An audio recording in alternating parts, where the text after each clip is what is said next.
Hello again, it's Mark at Magnetic Alliance, and today I'll be introducing a framework that I created for ourselves in order to be able to grow. You see, when we started our business, we had no products, no services, no reputation. The economy was pretty flat. A couple of years after the global financial crisis, and being in Adelaide, arguably the hardest place in Australia to do business, they say if it works in Adelaide, it's gonna work everywhere because it's so tough. And when we started, we weren't sure exactly what business we wanted to be in, but whatever it was, I wanted it to grow, despite what was happening out there in the market. So I constructed what I refer to as the 6 growth levers in order to be able to grow where we needed, when we needed, and it just makes it really easy to think about growth. It worked very well for us. We've had 6 solid years of year-on-year growth, and we started using this for clients, and we've been able to help them grow in over 85 different industries. No matter which country they're in, it didn't matter what was happening in their economy, it didn't matter how big their business was or how small their business was or what industry they're in. We've been able to use one or more of these levers to help achieve growth. So why is this important? Well, if you're in business, you know how hard it is already, right?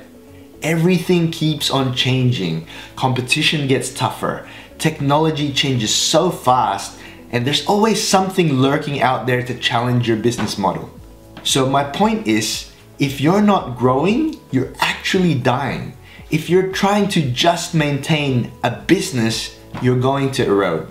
Whether you make $100,000 a year, $1 million a year, $10 million a year or more, if you're just maintaining, you are slowly dying. My friends, you're probably asking yourself, why is Mark telling me this? Well, every year your expenses are gonna go up.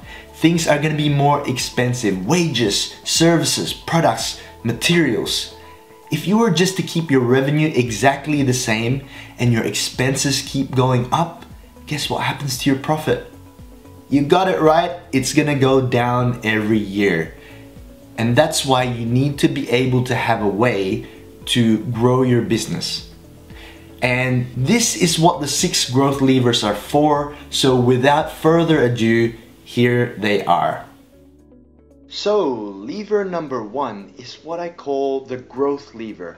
There's actually a few things packed in this, and what it consists of is strategy, marketing, sales, people, and finance.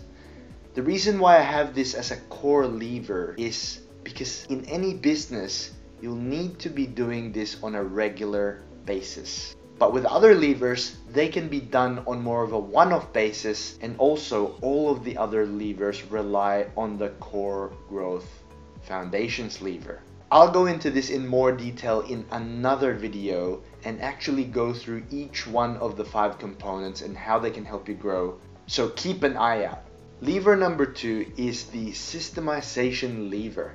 I have a client who refers to this as the great white buffalo. He always tells me that when he goes to seminars or gets coaches telling him that he should systemize his business, and then he asks them how, no one can actually explain how. So that's why he calls it the great white buffalo.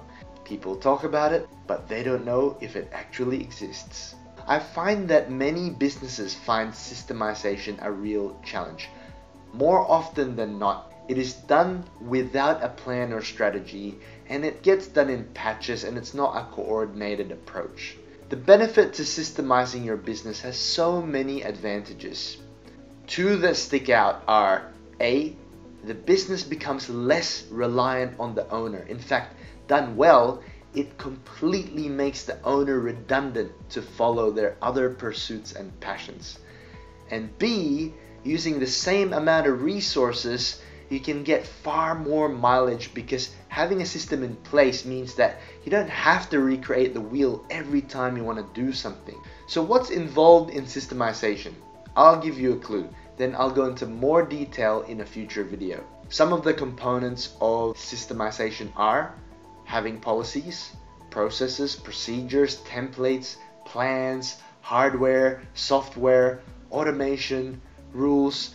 These are all components of systemization. If you do it well, instead of hiring more people, systemizing will be able to allow you to handle more workload with the same amount of resources in place. Lever number 3 is funding.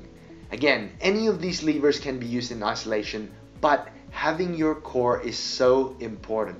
Funding can come in different forms. It could be crowdfunding, bank funding, investor funding, self-funding. This can really help you grow because it allows you to access hiring more people, building systems, buying assets, opening new locations. If you had a store or site somewhere, funding can allow you to open up a new store or new office or new location.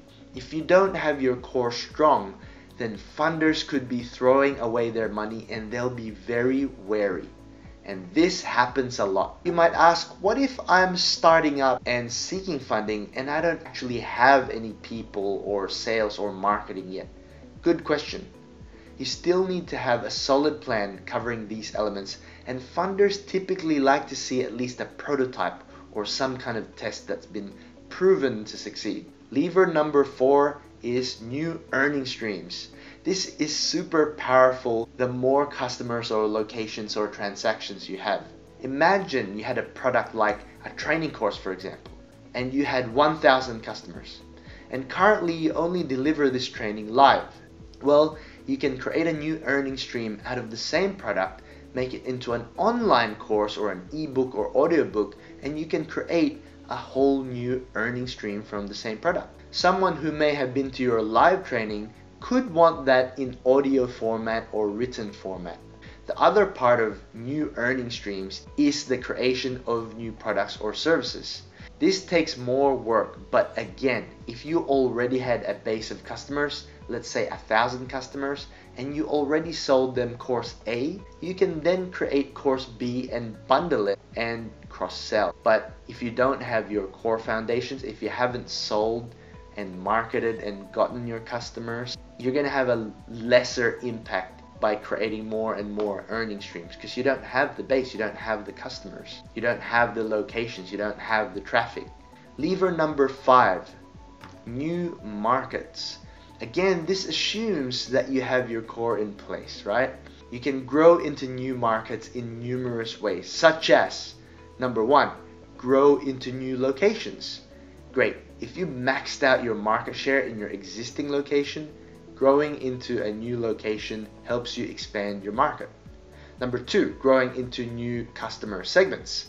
So let's say you have a training course for a B2B market. Let's just say it's a sales course. You can enter the business to corporate market with the same product. Number 3, you can grow vertically along your supply chain. So for example, if you're a manufacturer, you could also wholesale or even retail.